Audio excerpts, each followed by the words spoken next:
Uau! Enquanto trabalhava até tarde da noite em um laboratório ultra secreto, Miguel finalmente conseguiu criar o DNA de uma criatura híbrida monstruosa. Depois de tanto trabalhar duro, ele decidiu que merecia um café rápido e um donut. Mas ele voltou e viu que o espécime havia desaparecido da incubadora. Miguel reuniu Raul, Jefferson e Laura e os confrontou. Quem pegou uma importante pesquisa ultra secreta na qual estava trabalhando? O Raul disse que esteve o tempo todo ocupado fazendo mais algumas pesquisas para outro projeto e não tinha ideia do que estava acontecendo. O Jefferson disse que não tocou na criatura híbrida e estava vasculhando os arquivos em busca de informações que ele precisava. E a Laura disse que esteve no banheiro o tempo todo. E então, quem pegou a amostra?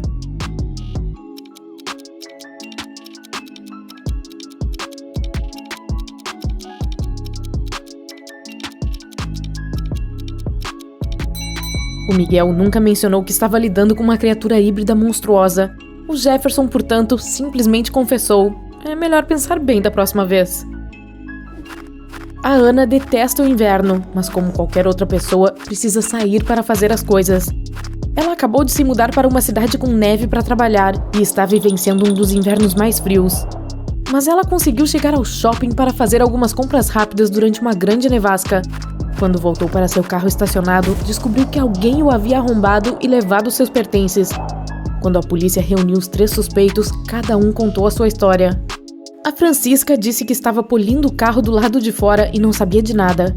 O Pedro disse estar comprando roupas para seus filhos. E o Fernando disse que estava sentado em um café no andar superior do shopping.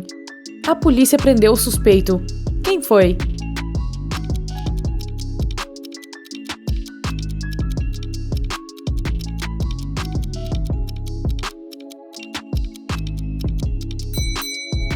A Francisca. Ela estava polindo o carro no meio de uma nevasca? Isso, além de ilógico, também não é seguro. Ela simplesmente se entregou. Você acorda e se vê preso em uma sala com 4 portas à sua frente. Não há tempo para escolher qual porta leva à liberdade. Você ouve um monstro chegando e então verifica as portas rapidamente. Aquela mais à esquerda tem uma escrita que diz: pegue a porta da direita para se libertar. A segunda porta também tem uma escrita dizendo: escolha a direita. Na terceira porta está escrito: escolha direito, a liberdade está bem na sua frente. E a última porta tem a escrita: não confie nas escritas. Qual porta você deve escolher?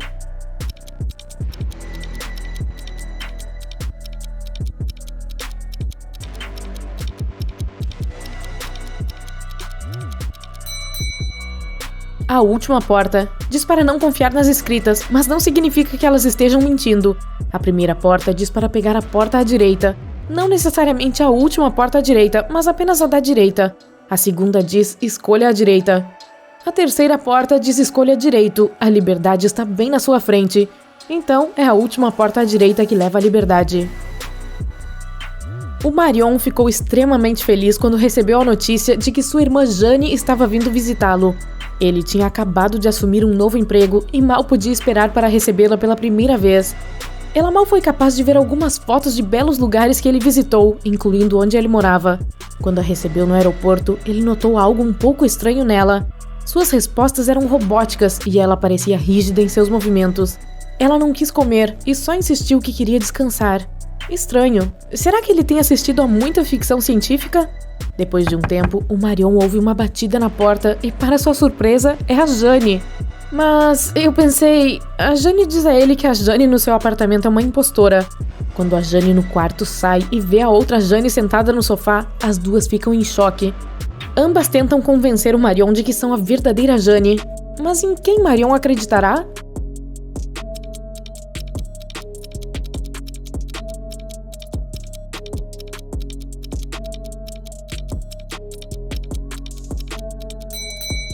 É normal voltar de uma viagem muito cansado e com vontade de descansar. Mas como a segunda Jane sabia onde o Marion vivia? E ela nem suou nada depois de correr até o apartamento. Em um belo dia quente, a Vivian, que morava em uma cidade à beira-mar, decidiu fazer uma caminhada sozinha. Mas depois de horas caminhando, ela chegou a uma parte da floresta com a qual não estava familiarizada. À frente dela havia 3 caminhos. Um deles tinha pegadas de urso se afastando, o outro tinha pegadas humanas e o terceiro ficava bem perto do rio. Qual deles levará a Vivian para o caminho de volta?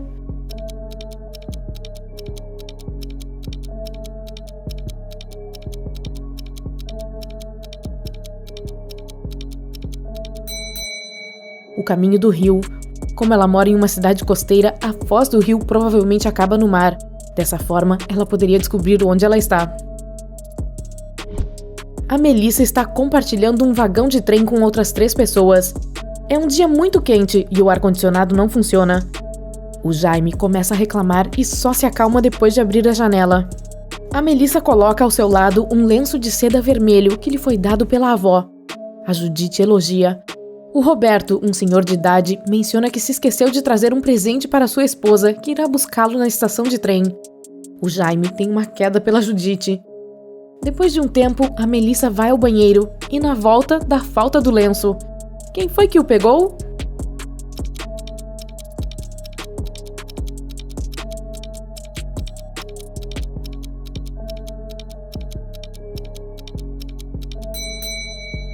Nenhum deles. Era um dia quente e o Jaime abriu a janela. O vento fez o lenço voar para fora.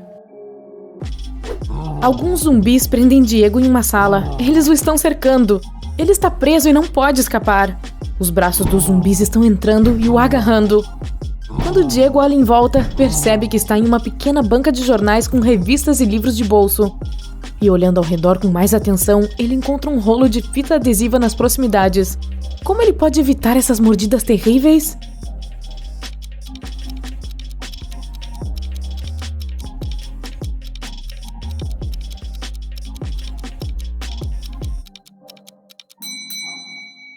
A única maneira de o Diego escapar será colando essas revistas em partes cruciais de seu corpo para que eles não possam pôr seus dentes nele. Ainda será leve o suficiente para ele fugir dos zumbis sem se machucar. Além disso, ele terá muito material de leitura para a estrada. O Ivan se perdeu em uma floresta e, para sua sorte, estava nevando. Os policiais que procuravam por ele só encontraram 4 linhas paralelas que conduzem para a floresta. Tem algo errado, eles pensaram e questionaram várias pessoas. O Nicolas disse que estava no mercado comprando alguns mantimentos. A Vanessa disse que estava cuidando dos filhos do vizinho. A Cristina afirmou que estava trabalhando o tempo todo. Depois de ouvir as histórias, eles prenderam o Nicolas. Por quê?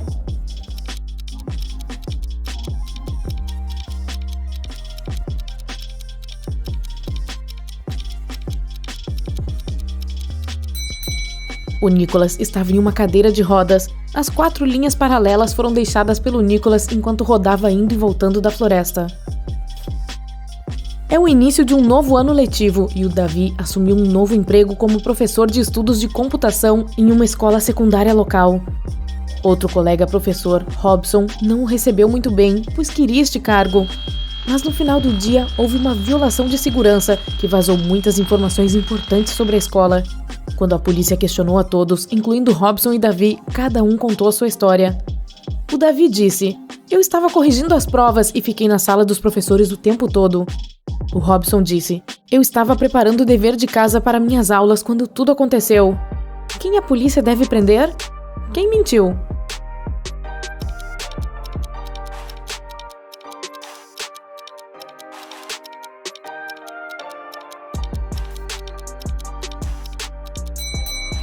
O Davi não teria provas no primeiro dia de aula. Gabriel está em apuros. Ele está na delegacia olhando para os suspeitos. Um deles roubou a bolsa da Beth enquanto ela fazia um piquenique no parque. Ele os observa. A Beth descreve o culpado como alguém grande, sem cabelo e vestindo uma jaqueta preta. Todos os homens alinhados correspondem à descrição. O Gabriel olha para cada um deles, e todos têm uma característica que os distingue uns dos outros. O suspeito número 1 tem barba. O número 2 está usando bermuda. E o número 3 usa óculos. O Gabriel sabe imediatamente quem prender. Quem é?